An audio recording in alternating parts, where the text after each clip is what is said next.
Talk with Webb is back. Let's jump into it, folks. Okay. We have spring evaluations and workouts coming up. First group is the quarterbacks. It's not typical for a quarterback to run extremely fast times, but Jalen Hurts, beast mode. He, as the reigning SEC player, offensive player of the year, his 40-yard dash was 4.48. That is ungodly fast. In comparison, now think of this. The fastest quarterback of this year's NFL scouting combine was 4.54. That's a huge difference. It's amazing how fast he is. Now, if he can just improve his passing just a smidge, it's done. Data over. He also had a 315-pound power clean. He bench pressed 355 pounds, squatted 455, and had a 9'9" broad jump. That is ungodly. Another quarterback who had pretty fast times is true freshman Tua Tagovailoa. I probably just murdered his name. I'm sorry. His 40 time was 4.76 and 4.81 respectively, which is still great. But wow, Jalen Hurts runs faster than most of our receivers. It seems like. The two fastest running backs posted were actually freshman times, which is kind of surprising to me. The 6'2", 220-pound Tuscaloosa native Brian Robinson ran a 4.41. That is fast for a big boy. That's like Eddie Lacy when he was in his prime in Alabama. And that's like smoking fast. Fellow four-star freshman Chandarius Townsend was timed at a 4.46. I know they say and kind of list him as a running back, but a lot of people think he's going to wind up playing safety or cornerback just for his speed and his size, and he fits the typical mold to be that rangy player for Saban. Sophomore Josh Jacobs also ran a 4.50, 400 pounds on bench, squatted 500, and vertical jump, the top vertical jump, 35.5 inches. Stud town! Absolutely amazing. Damian Harris also ran 4.51, which is very good. Benched 405, squatted 515. The 5'11", 215-pound Kentucky native also recorded one of the top vertical jumps on the team, 34.5 inches, which is amazing. I mean, you're talking about 200-pound men. This is really good. Among the wide receivers, some of the fastest 40 times were Xavier Marks, 4.41, and Calvin Ridley, a 4.43. And Robert Foster and four-star freshman Jerry Jeudy both timed in at 4.47. So, hell of a lot of speed on that offense, the wide receiver side, and not only to mention with a quarterback. We're loaded at depth at speed. I mean, it's looking great. Mark and Foster had the best bench presses among the group. The 5'8", 175-pound Marks bench pressed 365, and Foster benched 355. Some of the top numbers among receivers were Derek Keefe. He's 6'4", 205 pounds, junior. He had ran in the 40 and 4.59, which is pretty darn good. 34 inches vertical jump, and also had a 295-pound power clean. Legit. Tight ends. There's speed there, but it's nowhere near what O.J. Howard was. So don't be expecting it to be like, oh my, like barn burning fast.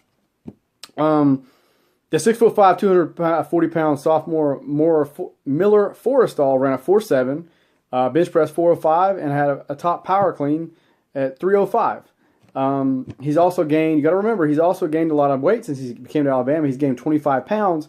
And as you remember, if you remember seeing the spring game last year, he caught everything that came his way. His hands were vacuumed. Sucked it up, son. So, very good there.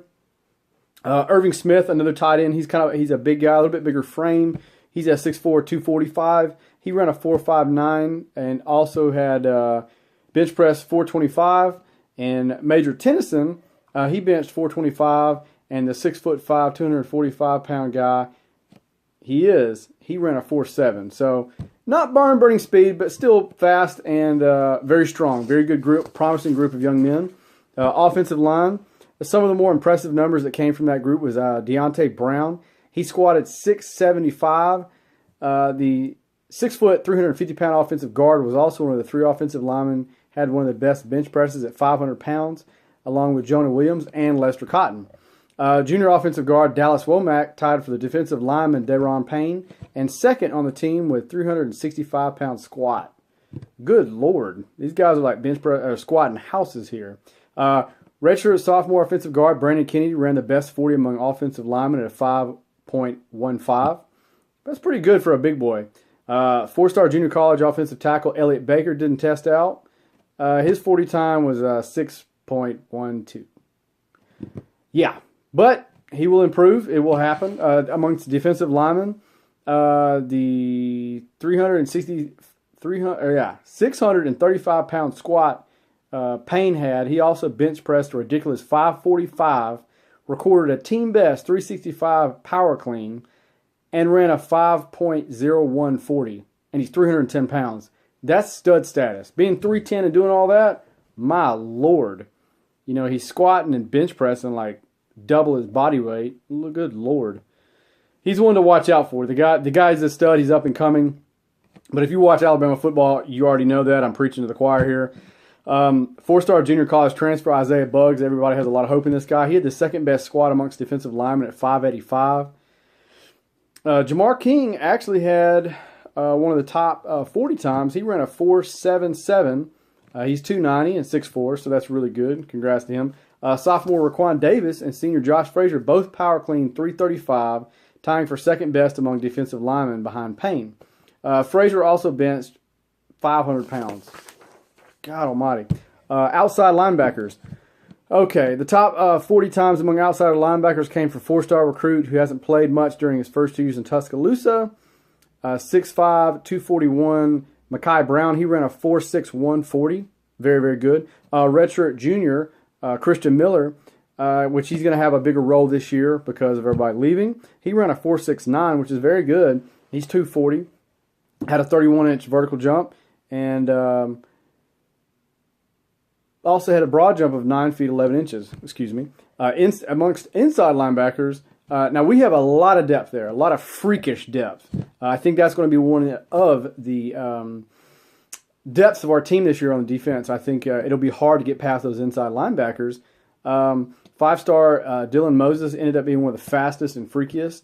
He 6'3", 235. He ran a 40 time of 4.46 seconds. Wow. That's amazing for 235 and 6'3". To put that into perspective, that was faster than all but 2 of the Tide's wide receivers. I'm going to say that again. That 4.46 time that Dylan Moses ran, that was faster than all but 2 Tide wide receivers. Let that sink in for a minute. The Louisiana native also benched 405, squatted 500, and had a top power clean amongst linebackers at 335. He's only been on campus 2 months, folks. 2 months. So the world is that young man's oyster, and it will be amazing to see what he does. I'm saying 3 and done at the Tide for him. Sophomore Mac Wilson also ran very well. His 40 time was 4.59. Amongst quarterbacks, senior Tony Brown once ran a sub 4.4 in this testing evaluation period after running 2 4.3s last year. Brown ran 1.438.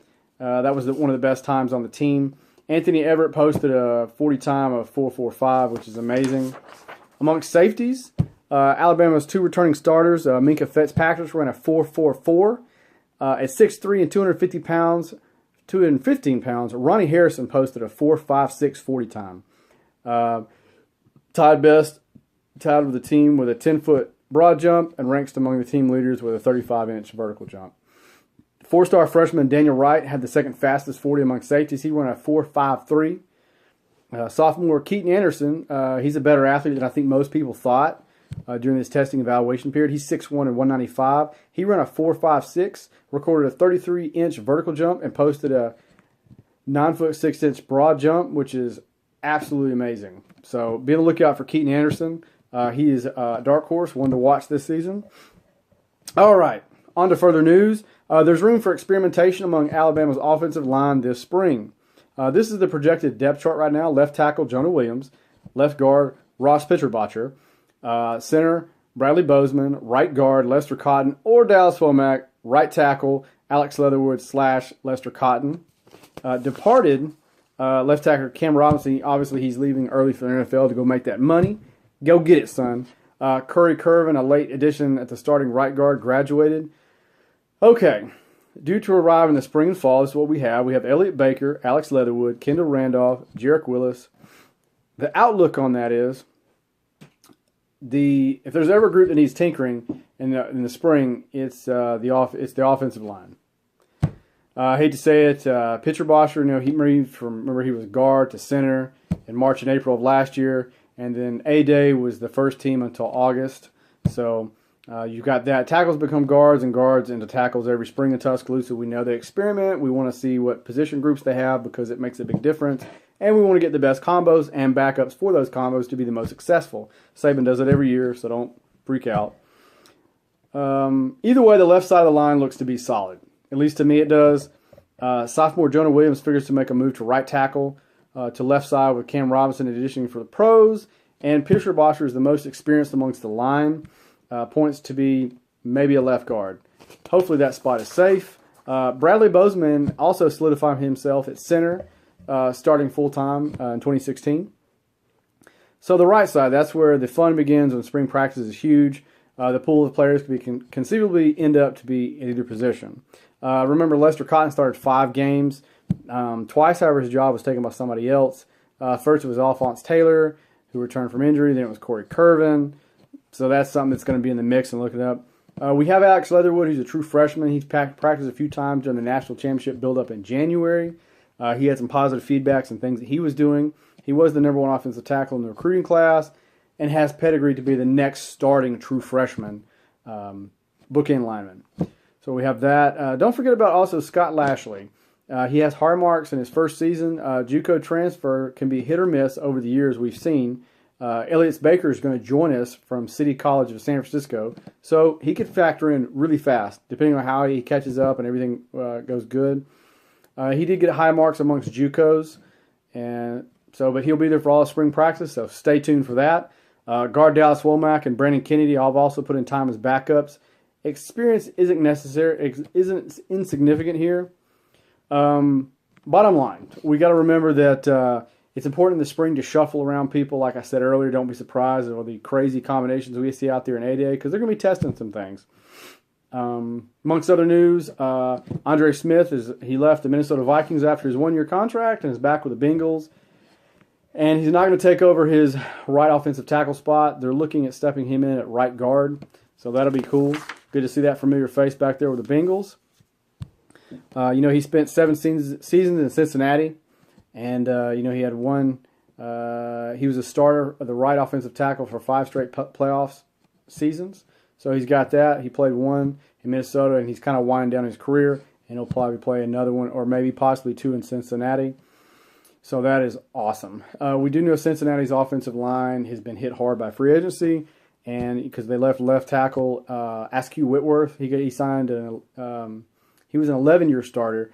He went to Los Angeles Rams for a 3-year contract to go $33 million, and then right guard Kevin Zeitler left for a 5-year, $60 million contract from Cleveland Browns. Cleveland, it's where careers go to die. But anyway, that's all the news I have for this week, and may all your Crimson Tide dreams come true, and roll Tide. Until next time.